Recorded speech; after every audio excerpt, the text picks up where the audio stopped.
Hi, I'm Erika, one of the senior curriculum managers here at Magoosh and a GMAT expert. And in today's video, I'm going to talk about 10 of the most common idiom types on the GMAT.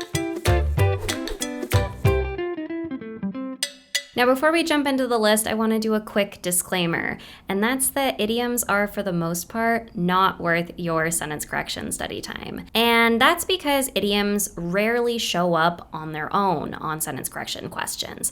They are most commonly paired with other more consistent grammar rules like parallelism, agreement, verb tense, sentence structure, all of that good stuff. So because questions will very rarely hinge just on idioms, and because there's no guarantee of which idioms are going to show up on your test day, you're going to get more bang for your buck by focusing on those more consistent grammar rules that we talked about earlier. Now, that said, some idioms are going to show up more frequently than others on GMAT sentence correction questions, and being able to recognize them can help you get a quick win on some more complicated GMAT questions. Now, there are quite a few idioms, and we cover a lot of them in the playlist of idioms videos by Kevin. So check that out if you're looking for a more comprehensive list. But if you're looking for 10 quick wins, I'm going to cover them in this video. So let's jump in. Idiom number 1 is require that X be Y. So as an example, the GMAT requires that test takers be prepared to answer questions on a variety of standard grammar rules. It's worth noting that require to is also an idiom that you might see on the GMAT. So as an example, the GMAT requires test takers to be prepared to answer questions on a variety of grammar rules. Idiom number 2 is estimate to be. So as an example, based on my practice tests, my GMAT score is estimated to be around a 650. The main mistake with this idiom is estimate as, which is never going to be correct. So you would never say, my score is estimated as a 650. Idiom number 3 is prohibit X from Y.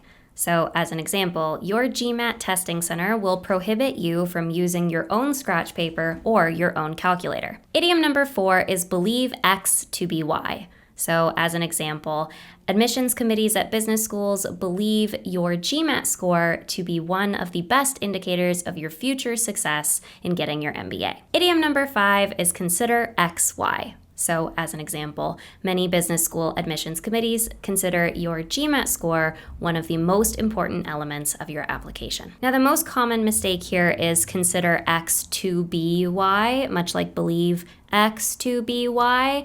However, while there is a to be with believe, there is not a to be in any cases with consider. Idiom number 6 is X expected to Y. So, an example, the importance of the GMAT in MBA admissions is expected to change as more schools go test optional. Idiom number 7 is not only X, but also Y.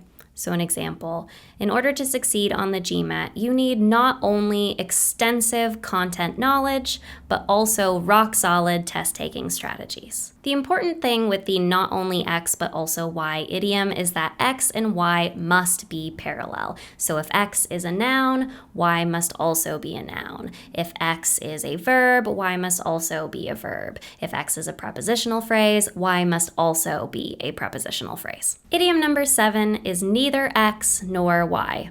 So an example, it's important when planning your GMAT practice tests to take neither too many nor too few. Now, just like in idiom number 7, the name of the game here is parallelism. So make sure that the part of speech for X matches the part of speech for Y. Idiom number 9 is just as X, so too Y.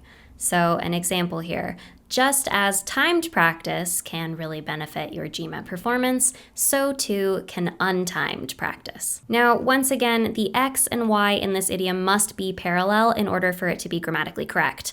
But there are a couple of things worth noting. So the to in this idiom is optional, so you may see it as just as X, so Y, and that's totally fine. Also worth noting that this idiom in particular is really commonly paired with subject-verb inversion, which may mean that at first glance it might look not parallel. But if you go in and really break down the structure, you'll see that X and Y do have the same structure, just in slightly different orderings. And idiom number 10 is prefer X to Y. So as an example, I prefer a realistic online study experience like the one in Magoosh to a less realistic GMAT study experience like the one found in a lot of paper-based prep. Now, the most common mistake here is something like prefer X over Y, which is not going to be correct. And those are 10 of the most common idiom types on the GMAT. Now, if you're looking to continue your idiom study, I really recommend our Complete Guide to GMAT Idioms ebook, which you can find on the Magoosh blog. Now, if you're looking for more generalized GMAT verbal tips, I recommend the video I just put out on 3 tips to help score a 40+ on GMAT verbal. Let us know if this video helped you by liking, and subscribe for more videos from me and the other experts at Magoosh.